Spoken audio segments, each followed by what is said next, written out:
En el Evangelio según San Mateo, en el capítulo número 3, el versículo 17 tiene una frase que sale de la boca de Dios.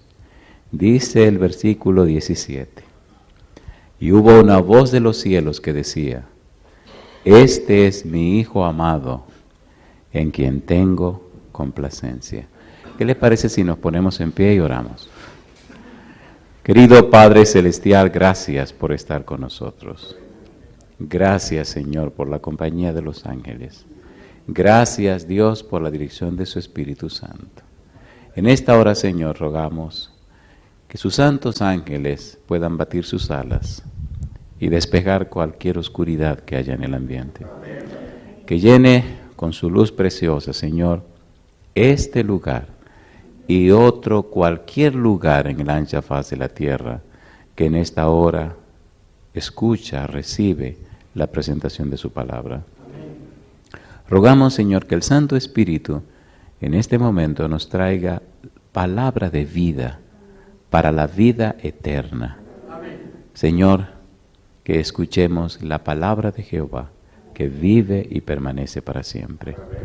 Padre amado, que su Santo Espíritu nos habilite y nos capacite para comprender esa verdad, que pueda darnos la mente de Cristo para entender las cosas espirituales y que haga de nuestra vida un testimonio fiel y veraz para mostrar a otros la belleza, la santidad y el carácter de nuestro Padre Celestial. Guíenos y diríjanos, Señor. Lo pedimos en el nombre de Jesús. Amén, Señor. Ese famoso y maravilloso versículo 17 de San Mateo capítulo 3, y pudiéramos mencionar también el capítulo 17, versículo 5 de San Mateo, nos presentan de la boca de Dios la misma frase dos veces, antes de Jesús comenzar su ministerio y antes de Jesús ser sacrificado en la cruz. Es bueno notar y tomar en cuenta que la frase es tan trascendente que describe todo el plan de salvación. Hemos dicho, y aquí queremos comenzar, que desde antes de la fundación del mundo, Dios nos dio a Cristo Jesús. Jesús es el Cordero de Dios, apartado, el Cordero que Dios provee, el Cordero que Dios prepara para el sacrificio desde antes de la fundación del mundo. Y no era extraño para Jesús, Él sabía lo que venía a la tierra. Desde antes de la fundación del mundo, estaba en la mente de Cristo que iba a llegar una hora en su existencia donde estaría separado del Padre. San Juan capítulo 17, versículo número 1. La mayoría de nosotros los cristianos leemos este pasaje y no alcanzamos a entender la trascendencia del versículo 1. El versículo 1 es tan terrible, tan espantoso, que llama la atención cómo Cristo empieza esta oración diciendo, Padre, la hora ha llegado. ¿Cuál hora ha llegado? Aquella hora de la que hablamos antes de la fundación del mundo. Aquella hora donde yo tomaría para mí el pecado de la humanidad y desgraciadamente tendría que sentir y notar la separación de usted. Algunas personas no logran entender, y posiblemente nosotros tampoco, qué significó aquella frase angustiosa de Jesús, Dios mío, ¿por qué me has abandonado? El corazón humano tan mezquino, tan pecaminoso, tan vil, tan bajo, tan malo, y la mente carnal es tan diabólica que no puede entender el maravilloso amor de Dios. Es increíble. Hay una serie de trabajos que hicimos que se llama El amor redentor de Dios. Es una serie bien hermosa.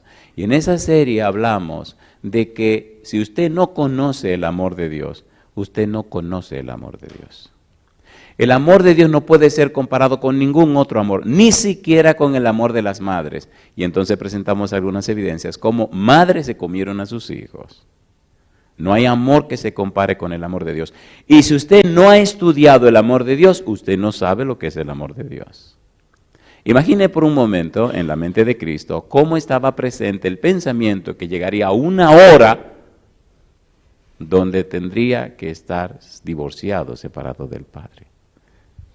Padre, perdónalos porque no saben lo que hacen. Y todavía la gente se resiste a entregarse a Dios. ¡Qué tragedia!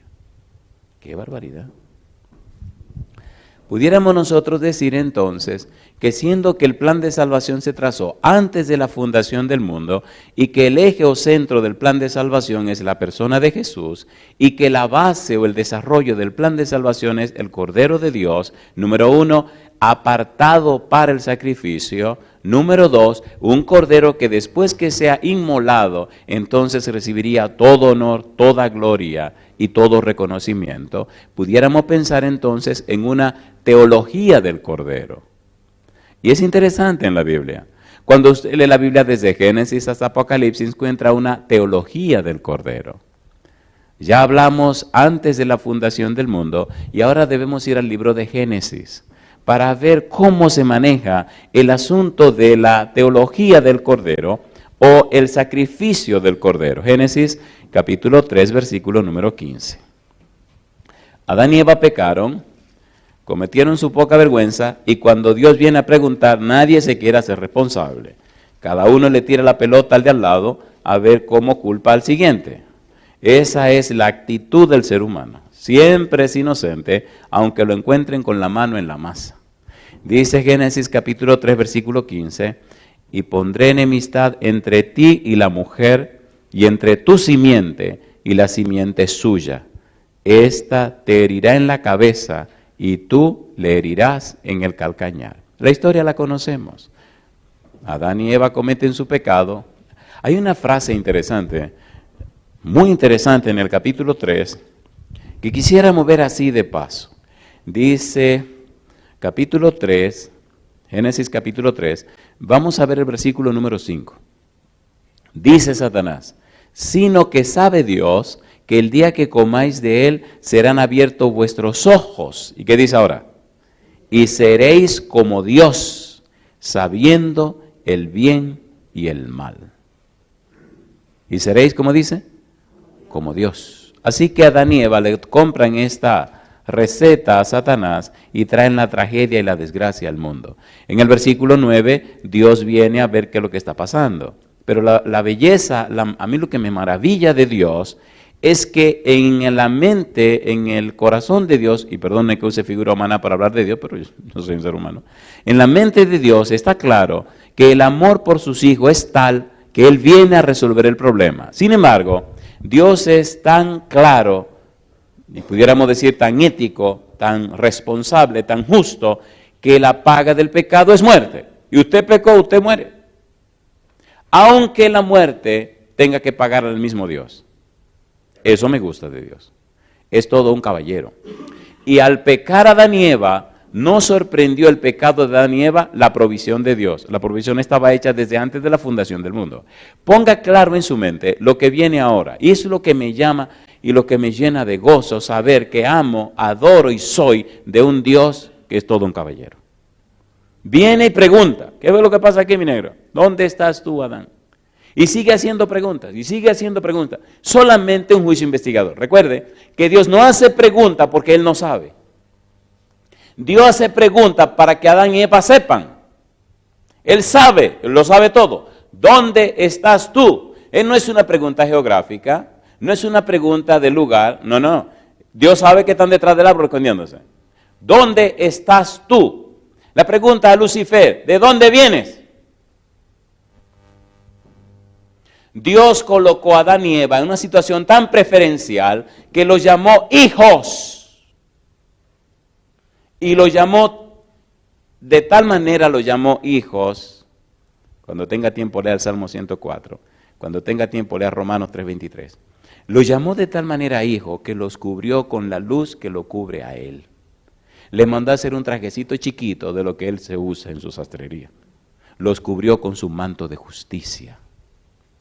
Y cuando pecaron, esa luz desapareció y se sintieron completamente desnudos. ¿Sí o no? ¿Sí o no? Sí.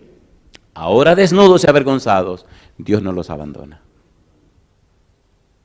¿Cuáles eran las consecuencias del pecado de Adán y Eva? La tragedia que Dios tendría que hacerse hombre y morir en una cruz como un vil criminal. Y sin embargo, Dios no reclama. Al contrario, y es lo que a mí me maravilla de nosotros los seres humanos, nosotros hemos caído tan bajo, nosotros somos tan bárbaros, el pecado nos ha hecho tan extraños, que se nos hace imposible entender la actitud de Dios, a menos que permitamos al Espíritu Santo que nos dé la mente de Cristo, una mente espiritual.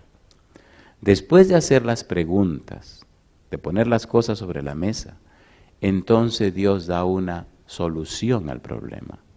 Y es el versículo 15. Los teólogos le llaman el protoevangelio, el evangelio en cierne. Enemistad pondré entre ti y la mujer. Y me llama la atención cómo Apocalipsis, allá lejos, nos da una explicación de ese versículo. Apocalipsis capítulo número 12. Mire qué cosa linda. Apocalipsis capítulo número 12. Y vamos a hacerlo rapidito, a ver si podemos avanzar, porque hay tanto que decir esta semana, y el tiempo aquí también, como en cualquier lugar, corre muy aprisa. Apocalipsis capítulo 12, versículo 1. Vamos a leer desde el versículo 1 hasta el versículo número 5. Dice el 1. Apareció en el cielo una gran señal, una mujer vestida del sol, con la luna debajo de sus pies, y sobre su cabeza una corona de 2 estrellas. Ya todos sabemos que esta representa a la iglesia del Señor. Y estando encinta, clamaba con dolores de parto, en la angustia del alumbramiento. También apareció otra señal en el cielo, he aquí un gran dragón escarlata, que tenía 7 cabezas y 10 cuernos, y en sus cabezas 7 diademas, y su cola arrastraba la tercera parte de las estrellas del cielo, y las arrojó sobre la tierra. Y el dragón se paró enfrente a la mujer que estaba para dar a luz, a fin de devorar a su hijo tan pronto como naciese. Y ella dio a luz un hijo varón, que regirá con vara de hierro a todas las naciones, y su hijo fue arrebatado para Dios y para su trono. Te pregunto, ¿representa la mujer a la iglesia de Cristo, sí o no? ¿Representa el niñito que va a nacer a Cristo, la simiente de la mujer, sí o no? ¿Representa el dragón al diablo, a la serpiente que se llama diablo y Satanás, sí o no? Enemistad pondré entre ti y la mujer. Ahora vemos nada más y nada menos que una muestra con palabras claras de lo que Dios está anunciando en el libro de Apocalipsis de Génesis 3:15. No vamos a entrar en detalles ni muchas palabras, vamos a leer la Biblia y veamos cómo ella misma nos ilustra lo que está pasando. Mire lo que dice el versículo 7. Me llama la atención el versículo 7, porque entonces ahora nos da palabras que describen la situación que se está dando. ¿Cómo dice el versículo 7? Después de esto hubo una gran batalla en el cielo.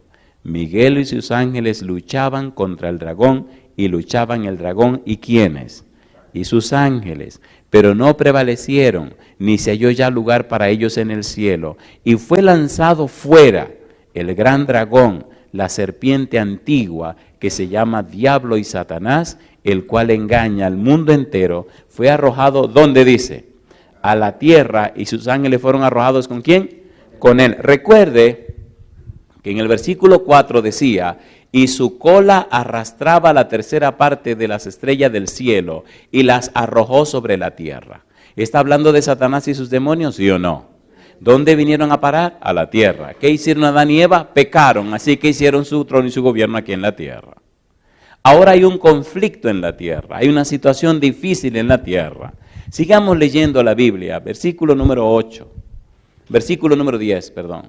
Dice el 10, entonces oí una gran voz en el cielo que decía, ahora ha venido la salvación, el poder y el reino de nuestro Dios y la autoridad de su Cristo, de su Mesías, porque ha sido lanzado fuera el acusador de nuestros hermanos, el que los acusaba delante de nuestro Dios día y noche. ¿Y qué dice el versículo 11?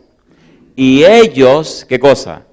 Le han vencido, ¿a quién? A Satanás, por medio de la sangre del Cordero y de la palabra del testimonio de ellos, y menospreciaron sus vidas hasta la muerte. Mi pregunta, ¿Tiene algo que ver el Cordero con Génesis 3:15? Tiene que ver todo, porque el Cordero es la simiente de la mujer. Alabado sea el nombre de Dios. La teología del Cordero. Desde el mismo Génesis comenzamos a descubrir cómo Dios empieza a colocar el Cordero aquí, aquí, aquí, aquí, aquí y allá. Y entonces vamos descubriendo paso a paso todo el plan de salvación que viene describiéndose en una forma interesante en cada aspecto de la Biblia. La simiente de la mujer es Cristo Jesús, el Cordero de Dios.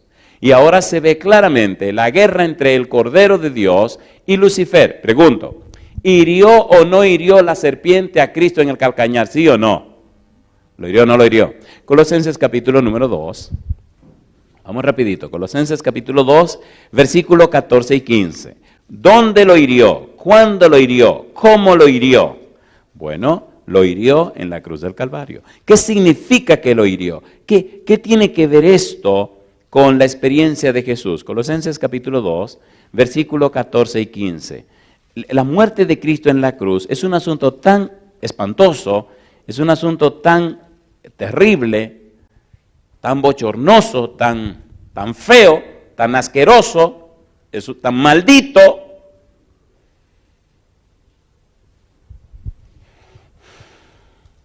Nosotros somos tan raros que no tenemos una idea de hasta dónde llegó Dios por amor a nosotros. Dice la Biblia, y espero que su Biblia diga esto también, Cristo nos redimió de la maldición de la ley, hecho por nosotros maldición, porque está escrito, maldito todo el que es colgado en un madero. Gálatas 3:13. ¿Lo colgaron o no lo colgaron? ¿Lo colgaron o no lo colgaron en el madero? ¿Sí o no? Sí. ¿Qué significa eso? Que se hizo un maldito de Dios, que se hizo un enemigo de Dios, que se hizo un contrario a Dios. Por eso llegó un momento donde él gritó, pero ven acá, ¿y ahora qué? Me dejaron solo. Y yo pregunto, ¿usted cree que sería, que es, a ver si encuentro la palabra que quiero usar, ¿usted cree que es correcto, que está bien que seamos tan flojos con el pecado que llevó a Cristo a la cruz del Calvario? ¿Usted cree que es ético, es cristiano, que usted vive esa vida tan floja y se llame cristiano, una vida tan sinvergüencería, una vida tan relajada, siendo que el cielo pagó un precio tan alto por nuestros pecados? ¿Usted cree que eso está correcto? Pero somos muy light en la vida cristiana y muy pasamano, muy déjalo llevar. Déjalo llevar. Cuando el Señor venga, entonces vamos a ver, y allí será el lloro y el crujir de dientes. ¿Es así o no es así? Si Dios fue capaz de dejar que Cristo llegara hasta el fondo para pagar el precio del pecado, ¿qué le dice a usted que va a pasar por alto su poca vergüenza? Despertémonos, hermanos queridos.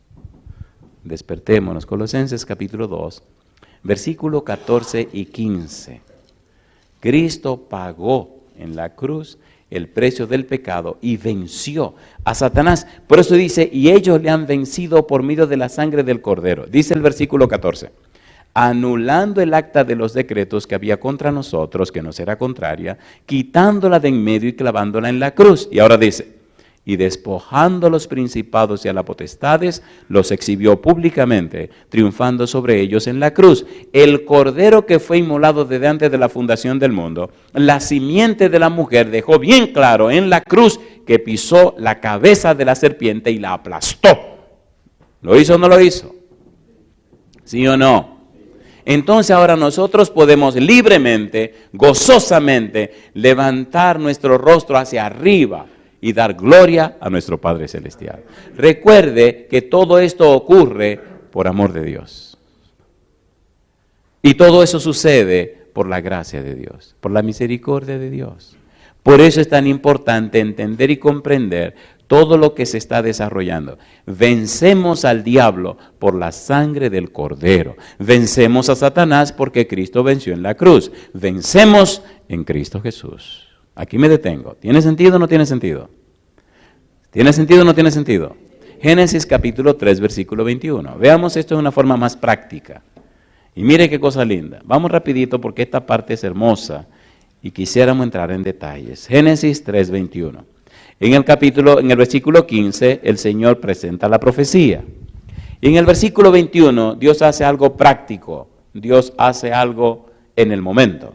Y deja una imagen, deja claro qué es lo que ocurre en la experiencia real, en la experiencia práctica, en la experiencia diaria. En la Biblia a mí me gusta que Dios usa distintos nombres para mostrar cómo Él suple las necesidades de sus hijos. En la Biblia descubrimos la verdad acerca de la persona de Dios. Dios es un ser relacional. Dios quiere relacionarse con sus hijos. Dios quiere interactuar con sus hijos. Desde el versículo 1 de Génesis 1 vemos a Dios dinámico, creando. Vemos a Dios interactuando. En el principio crió Elohim los cielos y la tierra. Versículo 26, y dijo Elohim, hagamos al hombre a nuestra imagen, conforme a nuestra semejanza. Trabajemos en equipo. El hombre es una creación distinta. Es una creación distinta el hombre, porque Dios lo hizo para que, aunque tiene su mente propia, voluntad independiente, Dios lo hizo de una manera tan curiosa que lo hizo un templo santo, un templo que es capaz de alojar a un ser divino, al Espíritu Santo. La creación del hombre llamó la atención ante todo el universo y es algo maravillosamente hermoso cuando usted descubre quién es usted. El universo entero no puede contener a Dios, sin embargo, Dios mora en el corazón de aquel que es manso y humilde. ¿Lo dice o no lo dice la Biblia? Así que ahora somos, dice 1 Corintios capítulo 3, templo del Espíritu Santo. Y somos morada del Espíritu de Dios. Teniendo una mente propia y alojando el Espíritu Santo, qué cosa linda. Así que mi mente y el Espíritu pueden ponerse de acuerdo. Y el Espíritu, 1 Corintios capítulo número 2, me enseña a mí, a mi mente, las cosas profundas de Dios. Eso es lo que dice Pablo. Cosas que ojo no oyó, ni oído vio, ni han subido al corazón humano. Son las que Dios ha revelado, ha demostrado para nosotros y nos las reveló por su Espíritu. Pastor, ¿qué usted está diciendo? Estoy diciendo que tú eres una creación distinta, especial, maravillosa, gloriosa. Imagine usted que el ser humano fue creado 6,000 años atrás y todavía funciona. Todos los abusos que el hombre ha hecho al cuerpo humano y todavía funciona, todavía sirve para algo, ¿o no? Claro, estamos más reduciditos y, ¿me entiendes? Pero todavía funcionamos. Interesante será ver. En estos días hablaba con la negrita de casa, la chiquita, la negra, la Cuni. Ella le fascina pintar y está metida en su asunto de su pintura. Y me decía, papi, porque le encanta dialogar con el papá. Papi, mira, para pintar uno tiene que aprenderse todos los músculos del cuerpo y hasta los huesos. ¿Y sabe qué? Descubrí algo, papi. ¿Qué descubriste, mi negra? Simetría. Todos los seres humanos son simétricos. ¿Tú sabías que cuando tú vas a pintar, depende de la edad para saber cuáles son las simetrías del cuerpo? La cabeza de un ser humano normal es el espacio séptimo. Así que tú tienes 6 espacios de cabeza para abajo. Y entonces empieza midiendo con la cabeza arriba. Mira, papi, es todo. Y empezó a explicarme, yo calladito. Y mira, porque aquí, aquí, allá. Y tú puedes medir de aquí a aquí, te da esto y este otro. Y tienes que medir así, así, así, así. Y los músculos de los nombres son así. Y empezó a describirme. Y me quedé calladito, esperando que la negra termine. Cuando terminó, le dije, ¿tú sabías que Dios escribió un libro de anatomía? ¿Cómo? ¿Y sabías que Dios diseñó al ser humano antes de hacerlo? ¿Cómo? Le digo, apréndete este versículo, mi negra. Salmo 139. Mire qué cosa linda. Me gusta Dios. Dice el versículo 16, mi embrión vieron tus ojos. ¿Y qué dice ahora? Y en tu libro estaban escritas todas aquellas cosas que luego fueron formadas sin faltar, ¿qué cosa? Una de ellas. ¿Se sentó a diseñar o no se sentó a diseñar? A ver, ¿sí o no? Lo diseñó en un libro de anatomía. ¿Han visto cómo se hacen las casas? ¿Han visto las casas? Tienen una estructura. Y después encima de la estructura comienzan a meter todo lo que quieren meter. El gas, el agua, la electricidad. ¿Se han dado cuenta o no se han dado cuenta? Y entonces después cubren todo aquello. Mire un ser humano. Primero la estructura ósea, los huesos. Y después empiezan a ponerle todo lo que usted quiera ponerle, pero primero hay que poner dónde lo va a afianzar. Y el ser humano es como una casa, y de hecho es una casa, es un templo para el Espíritu Santo. ¿Es así o no es así? El sistema nervioso es la parte eléctrica. Y algunos se especializan en la parte eléctrica, otros en la parte estructural, y cada quien se especializa en lo que le dé la gana. Pero lo importante es saber que es un templo para morada del Espíritu de Dios. Eso es muy importante y es muy trascendente. Génesis capítulo 3, versículo 21. Necesitamos entender lo que viene ahora, porque es una cosa preciosa. Vamos a hacerlo rapidito, a ver si podemos cubrir toda esta parte. Recuerde que estamos hablando, si usted quiere, de la teología del Cordero. Ya vimos la primera parte, que es antes de la fundación del mundo. Ahora estamos mirando la segunda parte, que tiene que ver con el Cordero en el Edén. ¿Cómo sería el título? El Cordero en el Edén. Pregunto, ¿tiene que ver la frase simiente de la mujer con el Cordero, sí o no? Sí, señor. Dice Génesis 3:21. Ahora que el hombre pecó, ahora que vino la desgracia, ahora que Dios habló con ellos, ahora que le anuncia de la simiente de la mujer, ahora en una forma práctica, en una forma amorosa, Dios se acerca al ser humano. Me gusta Dios porque aunque hizo toda la creación con su palabra, la Biblia dice en el capítulo 2 que hizo al hombre y a los animales de la tierra. Pero cuando hizo al hombre, dice que le dio forma. Y no solamente le esa forma, sino que hay un acto trascendente, increíble, y es que Dios se inclina ante esa figura de barro, esa figura de tierra, que Él hace y le sopla en la nariz aliento de vida. ¿Hay un acercamiento amoroso, sí o no? ¿Sí o no? Y llama la atención, y me llama la atención, el soplido de Dios. Se ve que poderoso. ¿Cuántas veces sopló? Una sola vez. Y ahora hay casi 7 billones de seres humanos del mismo soplo, ¿o no? ¿Cuántas veces sopló Dios?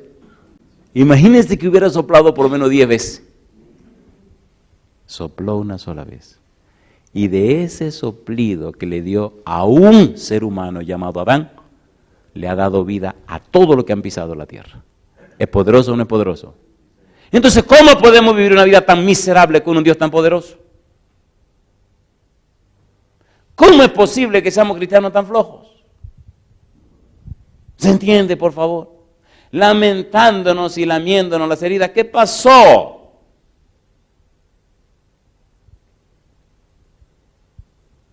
Capítulo 3, versículo 21. Y Jehová Dios, Yahvé Elohim, hizo al hombre y a su mujer, ¿qué cosa? Túnicas de pieles, ¿y qué dice? Hay 2 verbos allí que me gustan. Número 1, hizo. Número 2, los vistió. ¿Quién hizo las túnicas de pieles? Jehová. ¿Quién los vistió? Jehová. ¿No le parece que hay un simbolismo en esas túnicas de pieles? ¿Sí o no? ¿Vendría el Cordero de Dios a quitar, a cargar, a llevar el pecado del mundo? ¿Sí o no? ¿Estamos mirando la teología del Cordero? Sí. Ahora, ¿qué nos dice esto? Dios nos está diciendo, miren, aunque ustedes pecaron, Adán y Eva, no se angustien, no se preocupen, hay una solución al problema. Llegará el Cordero de Dios. Hay una descripción en Patriarcas y Profetas que me llama mucho la atención y me gusta, donde la sierva de Dios nos dice que Adán y Eva, cuando tuvieron que sacrificar el primer cordero, se llenaron de dolor, de angustia y de pena. Recuerde, en el santuario, que cuando alguien cometía su pecado, tomaba el corderito, lo traía al santuario, lo presentaba al sacerdote, el sacerdote lo revisaba, entonces el oferente ponía sus manos sobre la cabeza del animal, confesaba su pecado y ocurría simbólicamente lo que se llama transferencia. Entonces el oferente tomaba el cuchillo y cortaba el cuello del animal. y lo dejaba pegadito en un pedacito de piel y veía al brotar toda aquella sangre. Un cordero inocente muriendo por los pecados míos. El cuadro, la experiencia debía ser tan traumática que el pecador entendiera que el pecado es odioso para Dios. Ahora Dios cubre a Adán y Eva con pieles, un símbolo, una representación interesantísima de lo que vamos a ver ahora. Vamos a tomar un poquito de rapidez porque quiero cubrir todo esto. En el libro de Apocalipsis aparece un cuadro hermoso y maravilloso de un cordero, pero Apocalipsis capítulo 3, versículo 18. Vamos a ir desde la A hasta la C. Apocalipsis 3, 18. El mensaje a la iglesia de la Odisea. ¿Qué le recomienda Jesús a la iglesia de la Odisea? Le recomienda 3 cosas. ¿Cuántas cosas le recomienda? 3. Apocalipsis 3, 18. ¿Cuáles son las 3 cosas que le recomienda que compre? Dice el versículo número 18. Por tanto, yo te aconsejo que de mí compres, ¿qué cosa? Oro refinado en fuego. Número 2, para que seas rico. Y número 2, oro refinado en fuego para que seas rico, y vestiduras blancas para vestirte, y que no se descubra la vergüenza de tu desnudez, y unge tus ojos con colirio para que veas. ¿Cuál es la segunda cosa que Cristo le dice que venga a comprar de él? Vestiduras blancas. ¿Qué representan las vestiduras blancas? ¿La justicia de quién? Recuerde que la palabra justicia con Dios no es una cosa, es una persona. Cuando usted habla de justicia con relación a Dios, no está hablando de un concepto, está hablando de una persona. Jeremías, capítulo 23, versículos 5 y 6. Vamos rapidito. Esta piel que cubrió a Adán y Eva, ¿qué representa? Representa la justicia de Dios. ¿Cómo conseguimos esa justicia? En la persona de Jesús y o a través de Jesús. Jeremías, capítulo 23, versículos 5 y 6. ¿Cómo dice el versículo 5 de Jeremías? Jeremías 23, 5 y 6. Recuerde que estamos hablando de la teología del Cordero. Jeremías 23, versículo 5. He aquí que vienen días, dice Jehová, en que levantaré a David renuevo justo, y reinará como rey, el cual será dichoso y hará juicio y justicia en la tierra. En sus días será salvo Judá, e Israel habitará confiado, y este será su nombre con el cual le llamarán. ¿Qué cosa? Jehová, justicia nuestra. ¿Quién es nuestra justicia? Jehová. ¿Qué hace Jehová para darnos su justicia? Se hace hombre, viene a la tierra. Ahora tenemos la persona justicia, que se llama Cristo Jesús. Y Cristo dice, te recomiendo, te amonesto a ti, laodicense, que venga donde mí y compre vestiduras blancas. Ven donde mí a comprar la justicia. Ven donde mí a recibir la justicia sin la cual tú no puedes existir. En el libro de Zacarías, en el capítulo 3, ustedes recuerdan la experiencia del sumo sacerdote Josué. Josué estaba delante del ángel y el demonio, Satanás, estaba para acusarlo. Josué estaba vestido de vestiduras sucias, vestiduras viles. Esas vestiduras sucias o viles representan el pecado. Cuando el ángel viene, el ángel de Jehová, y enfrenta a Lucifer, reprende a Satanás, reprende a Lucifer, y le dice, ¿no es este un tizón arrebatado del incendio? Y entonces el ángel da una orden. Quítenle esas vestiduras viles y vístanlo de ropas de gala y pongan una mitra limpia sobre su cabeza. Y cuando encara a Josué le dice, mira que he quitado de ti tu pecado. Un perdón completo.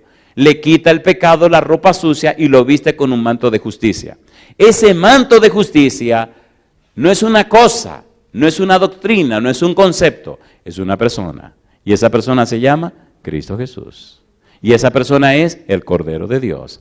En aquella piel que cubrió a Adán y Eva, encontramos nada más y nada menos que a la persona de Cristo Jesús. ¿Recuerdan la experiencia del hijo pródigo? ¿Se acuerdan del hijo pródigo? Se fue de la casa, malgastó el dinero.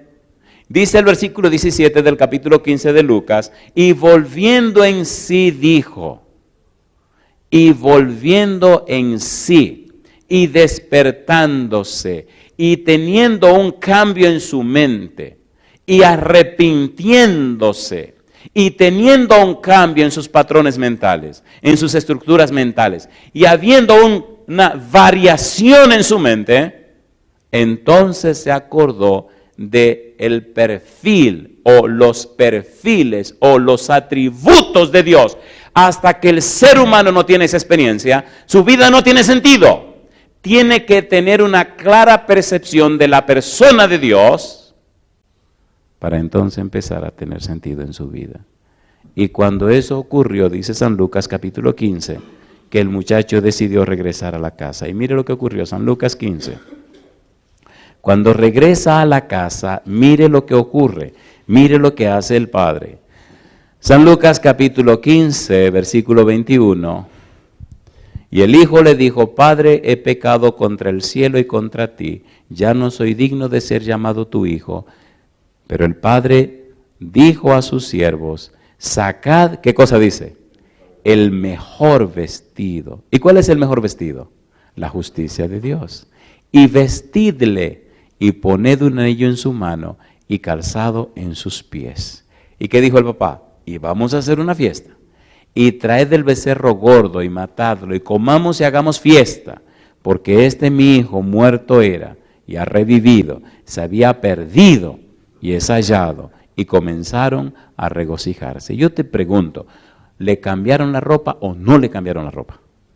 ¿Sí o no? No se entiende cómo una persona pretende ser cristiano vestido con los andrajos que tenía antes. No, cuando nos encontramos con Jesús, cuando nos depositamos en las manos de Jesús, Jesús nos viste con su manto de justicia. Y quiero llegar en un ratito a lo más hermoso de todo este día, pero tenemos que ir despacio. Gálatas capítulo 3, versículo 27. Mire qué cosa linda. Pastor, ¿y este manto de justicia? ¿Qué representa esto de este manto de justicia? ¿Qué? Capítulo 3, versículo 27 de Gálatas. ¿Qué dice Gálatas 3, 27? Dice el verso 27. Gálatas capítulo 3, versículo 27. Esa piel con la que Dios cubrió a Adán y Eva, esa ropa de gala con que cubrieron a Josué, y esta ropa, este vestido que cubrieron a este muchacho, ¿qué es lo que representa? ¿A quién representa? Dice el versículo 27. ¿Cómo puedo yo vestirme con esa vestidura de piel? ¿Cómo puedo vestirme con esa vestidura santa? Verso 27. Porque todos los que habéis sido bautizados en Cristo, ¿qué dice la Biblia? De Cristo estáis revestidos. Estáis, como dice, revestidos. Mi pregunta entonces, si estoy revestido de Cristo, cuando me miren a mí, ¿a quién deberían ver? A Cristo. Dice la sierva de Dios, no nos angustiemos por lo que Dios y Cristo piensan de nosotros. Y ella dice, sino que confiemos, aprendamos lo que Dios piensa de Cristo, quien es nuestro sustituto. Así que cuando Dios nos mira a nosotros, no nos ve a nosotros. ¿A quién ve? A Cristo, porque de Cristo estamos revestidos. ¿Cuándo ocurre eso? Cuando somos bautizados. ¿Tiene sentido o no tiene sentido? ¿Vistió Dios a Adán y Eva? Los vistió. ¿Con qué? Con pieles. ¿Nos viste Dios con su manto de justicia? Sí. ¿A quién representa? A la persona de Jesús. Ahora cuando Dios me mira, no me ve a mí. ¿A quién ve? Ve a Cristo Jesús.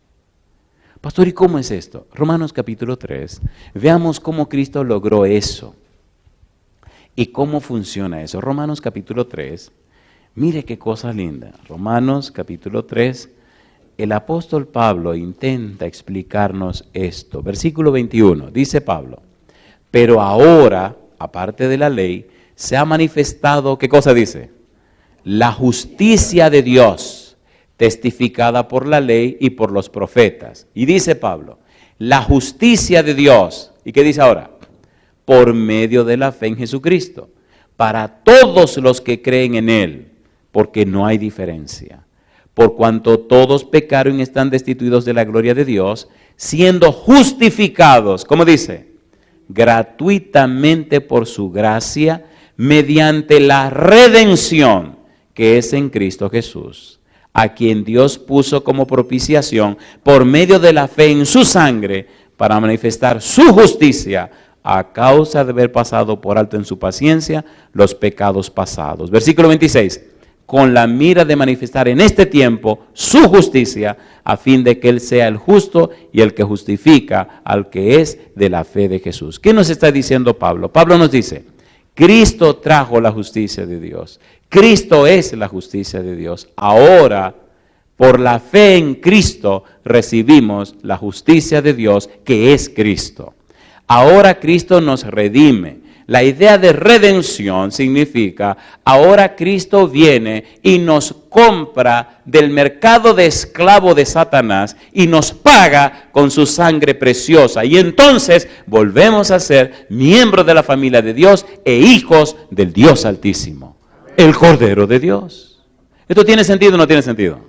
Necesitamos entender estas cosas porque son las que nos dan fuerza delante y ante las tentaciones. Son las que nos sostienen en un mundo tormentuoso. Son las que nos ayudan a poner pensamientos claros en nuestra mente cuando el enemigo nos quiere bombardear. Necesitamos conocer al Cordero. Necesitamos aceptar al Cordero. Necesitamos vivir al Cordero para poder hacer frente a los ataques de Satanás. ¿Fue grande el precio que se pagó? Entonces, ¿por qué nos resistimos? ¿Cómo es posible que nos resistamos tanto a lo que Dios ha hecho? Mire qué cosa linda dice Romanos capítulo 13.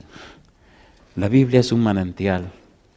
Y mientras más uno lo lee, más sabroso se pone. Romanos capítulo 13, versículo 11 en adelante. Dice Pablo, y esto, ¿qué cosa?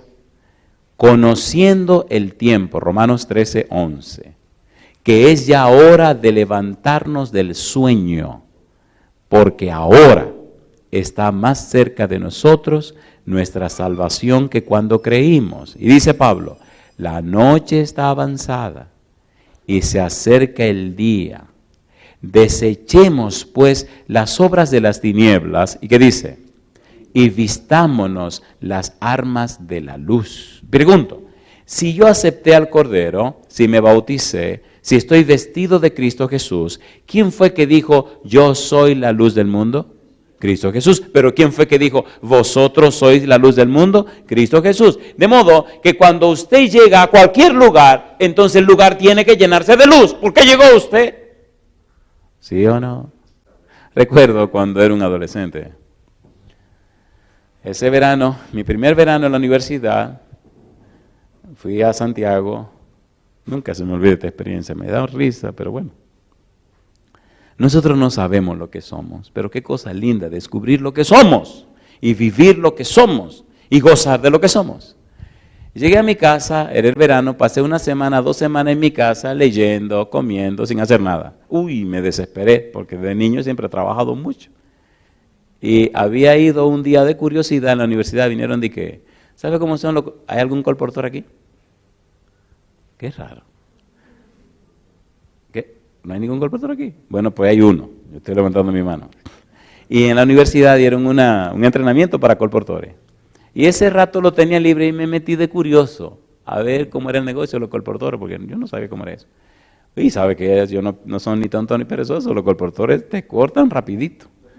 Y desde que entré y me senté, profesor, mire, firme aquí. Sí, ¿que firme para qué? No, ¿usted va a estar en el entrenamiento? Bueno, sí, me gustaría ver. Ah, no, pues aquí firme para darle todos los materiales. Y yo firmé. A los colportores les gusta que le firmen, les gustan los autógrafos. Cosa chula, mamacita, linda. Y le di mi autógrafo ahí en el papel aquel. Y entonces me trajeron una carpeta con el relato, con la que se yoqué y todo el asunto. Y me puse a mirar. Y ahí terminó el asunto y después nos fuimos a comer y, oye, pues está buena la cosa. Pero ya terminó. Cuando vino el verano me fui a Santiago a la casa de mis padres a pasar el verano y me llevé la carpeta aquella y la puse en cualquier lugar de la casa. Y esa mañana me levanto y digo, oye, ya yo estoy cansado de comer, de leer y miré la carpeta. Digo, la cuestión del colportaje. Pero ¿por qué no invento con esta cuestión? Y agarré y miré el relato y empecé a aprendérmelo. Y dije, Bueno, pues yo vi allá a la salida de la calle 10, en la autopista, un lugar donde había mucha gente. Parece que ahí hay algún médico. Pues déjame ir a ese lugar. Agarro así, como un colportor cuava, la carpeta así sin nada en la mano y allá arranco para allá. Y veo que todo el mundo está haciendo fila y yo también me siento en la fila. Vamos a esperar mi turno, que sé yo lo que está pasando aquí, compadre. Y me siento a hacer mi turno. Ay, Señor. Y adentro se hay una campanita que hace tilín, tilín, tilín. Digo, uy, ¿qué será? Aquí no venden helado, pues yo no veo a nadie comiendo helado. Tilín, tilín, tilín. Recuerde que Cristo prometió estar con usted donde quiera que vaya. Y tilín, tilín, tilín. Y veo que el tilín, tilín suena más y más. Sale un señor afuera y mira, no mira a todo el mundo. Yo estoy acá con cara de buena gente, con mi asunto en la mano. Digo, desde que me den una oportunidad, le meto mano y estoy repasando el relato en mi cabeza, que no se me olvide ninguna palabrita. Siempre a uno como que se le va el santo al cielo con el relato, como que hay una sección que no se la quiere aprender. Compadre, y sale el hombre una vez y sale dos veces y nada. Y entra para allá. ¿Qué pasa? Que afuera estábamos en la galería, pero había más gente adentro, haciendo fila para entrar a donde la persona. Al rato aparece una mujer con un paño de esto de estafeta, un paño brilloso envuelto en la cabeza, y con una cara media rara. Sale afuera y mira y mira y mira, y viene y me mira, y me dice, ¿qué haces tú aquí? Tú no me dejas trabajar. Digo, ¿cómo que yo no lo trabajo? Yo estoy aquí sentado. ¿Qué es lo que tú quieres? Y pues, ¿cómo que qué es lo que quiero? Yo no soy ningún tonto. Empecé a buscar en mi mente cuál es el libro más caro, pero como era cuava, sabía yo de la cuestión.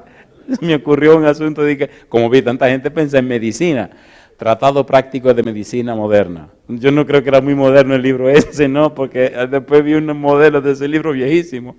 Y me dice la señora, ¿qué es lo que tú quieres? Digo, pues ahí mismo le entré. Le hablé de lo que le di un poquito del relato. Sí, le dice al esposo, cómprale, págale. Este no me deja trabajar. Digo, ¿cómo que no dejo trabajar? Pues yo no estoy aquí afuera sentado. Bueno, pues de una vez pedí que me firmaran mi asunto. Me firmaron, me dieron la mitad. ¿Y cuánto hay que pagar? La mitad. Un negocio peligroso. Yo le traigo el libro la semana. Me firmaron mi asunto, me dieron la mitad del dinero. Salí yo de ahí con los bolsillos llenos de dinero. Digo, pero esto es un asunto fácil, asunto corporal. Mira cuántos cuartos me dieron. Me acuerdo que yo no tenía dinero y ahí mismo con el dinero de la mujer pagué un carro, será un carro público. un carro público en el país.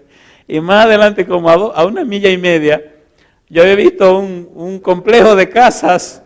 Y digo, oye, ahí cualquiera va. Ahora estoy haciendo negocio con el dinero de la mujer. Pero espérese, usted tiene idea de lo que está pasando ahí adentro con esa mujer. Pago mi carro y me voy más abajo. Y ahí ya me estoy animando. Imagínense, si de entrada traigo en los bolsillos, qué sé yo, en ese tiempo cuánto costaba. Costaba 200 y pico de pesos. Ya tengo 100 y pico. 100 pesos en mi país en ese tiempo, eso era un dineral. Digo, ahí cuando yo llegue a casa, que mamá vea todo este dinero, ¿cómo se lo voy a explicar? Digo, no, por aquí mismo voy a la agencia a llevar este dinero porque los palos me suben encima. Dinero fácil en mi casa, a mi mamá le arranca la cabeza. Y voy a ese lugar y entonces salgo y digo, ¿y cómo hago aquí? Y cuando veo una muchacha en una galería, siempre he sido muy tímido con las mujeres, la miro y ella me mira, yo parado como, ojalá me pregunte, y me dice, tú buscas a alguien, tú quieres algo, digo, ya me preguntó, y le entré de una vez, y entonces ella se ríe porque me ve haciendo mi presentación, pero que ella se da cuenta que yo no soy ningún experto, y me dice, ¿tú quieres hablar con mi mamá, será? Digo, sí, claro. Dice, pero ella no está aquí. Si tú quieres, da una vuelta y el rato ella viene. Y voy casa por casa. Y llego a la segunda casa y digo, no, esta no, porque esta casa como que no me cae bien. Voy a la siguiente casa. Esta casa como que no hay gente. Y así fui descartando toda la casa. Hasta que llegué a una casa que tenía la puerta abierta. Digo, bueno, aquí no hay manera de decir algo. Me paro frente a la puerta y se le ocurre a un hombre pararse en la puerta. Un tipo muy apuesto, muy decidido, un ejecutivo. Es más, él era el gerente de venta de una compañía muy grande en esa ciudad de Santiago. Y se para y me mira y me ve el feeling. Como dice, ¿y quién será? Y me dice, sí, joven, ¿en qué le puedo servir? Y le digo, oiga, usted tiene un momentito, claro, y abre la puerta, ven, entra, mijo, entra, ven, yo tengo todo el tiempo que tú quieras. El tipo lo que iba a hacer era partirme en pedazos. Y entré, y cuando entro, parece que la señora escuchó, y sale y lo mira, y lo reprendió, le dijo, mira fulano, ¿qué? No le haga daño al muchacho. Dice, no, pero yo no le estoy haciendo daño, él anda vendiendo y yo le estoy dando entrar a mi casa, yo lo voy a escuchar. Y yo miro a la señora que está de parte mía. Y veo el tipo como un lobo que se va a comer una oveja.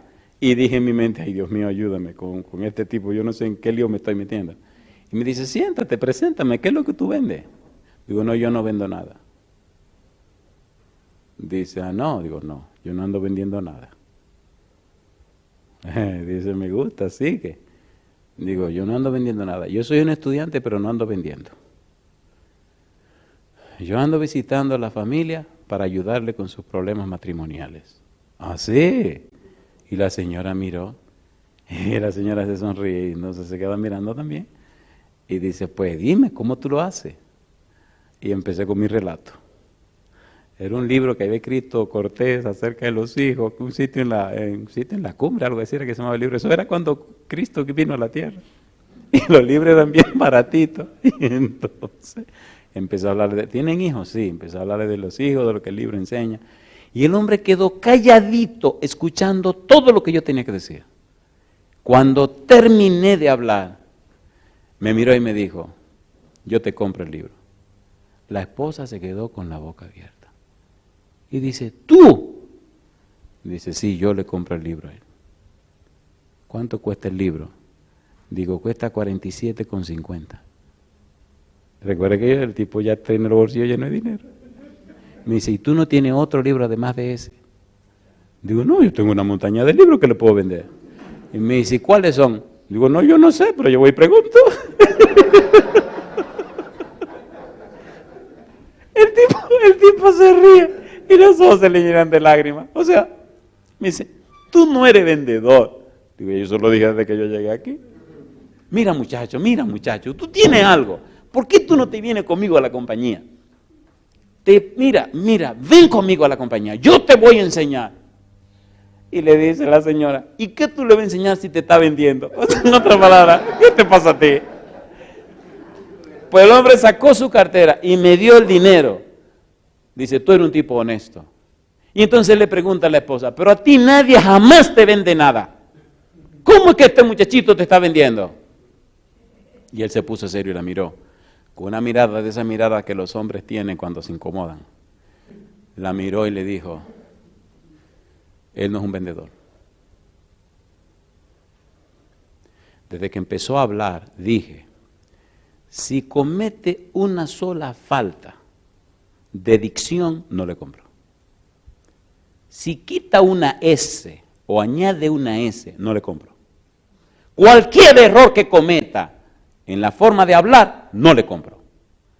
Y lo escuché palabra por palabra y no cometió ni un solo error.